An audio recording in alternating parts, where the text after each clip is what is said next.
यवतमाळ जिल्ह्यात पिंपळकुटी गावालगत असलेल्या महाराष्ट्र आंध्र प्रदेश सीमावर्ती तपासणी नाक्यावर सुरू असलेल्या भ्रष्ट व्यवहारांविरोधात यवतमाळचे वंचित बहुजन आघाडीचे जिल्हाध्यक्ष सीसीटीव्ही कॅमेरे घेऊन पोहोचले। आरटीओ कार्यालयात नाक्यावर काय भ्रष्टाचार होतो आपल्याला कळत नसेल तर त्या ठिकाणी सीसीटीव्ही लावावे, अन्यथा आम्ही घेऊन आलेले सीसीटीव्ही त्या ठिकाणी लावावे या संबंधी दिनांक 18 जून 2025 रोजी स्मरणपत्र देण्यात आलं होतं। त्यानंतरही कोणतीही ठोस कारवाई झालेली नाही। त्यामुळे आम्ही सीसीटीव्ही प्रणाली भेट देण्याच्या उद्देशाने कार्यालयात आलो असताना अधिकाऱ्यांनी सीसीटीव्ही कॅमेरे भेट घेतले नाही असं सांगण्यात आलंय। पिंपळकुटी चेकपोस्टवर लाचखोरी, बेकायदेशीर वाहतूक, गुन्हेगारीला प्रोत्साहन मिळत असल्याच्या तक्रारी सातत्याने येत असून या गंभीर परिस्थितीबाबत प्रशासनाचं दुर्लक्ष होत आहे। माननीय वसंतराव नाईक साहेब यांच्या जयंतीच्या निमित्ताने विदर्भातील यवतमाळ जिल्ह्यातील आत्महत्याग्रस्त शेतकऱ्यांचे दुःख लक्षात घेता आम्ही याच भ्रष्ट व्यवस्थेविरोधात अनिश्चितकालीन अन्नत्यागासह आमरण उपोषणास सुरुवात करीत आहोत असंही या ठिकाणी सांगण्यात आलंय।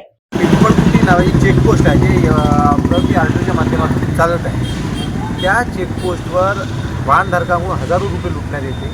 तिथे चेकपोस्ट आहे त्याच्या एखादी किलोमीटर डिस्टन्सवर या आरटीओ विभागाचे कर्मचारी आपल्या हाताखाली काही दलाल नेमून त्यांच्याकडून वाहनधारकांकडून वसुली करतात।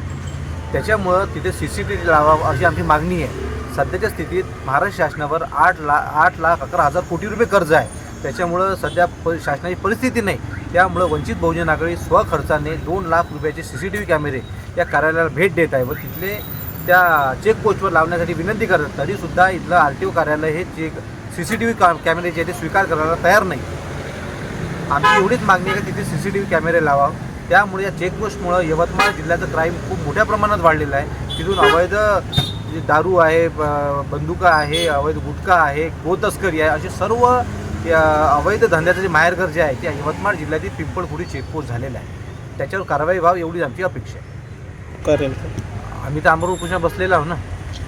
असं न झाल्यास आमचं आमरण उपोषण जे चालू आहे ते निरंतर चालूच राहील।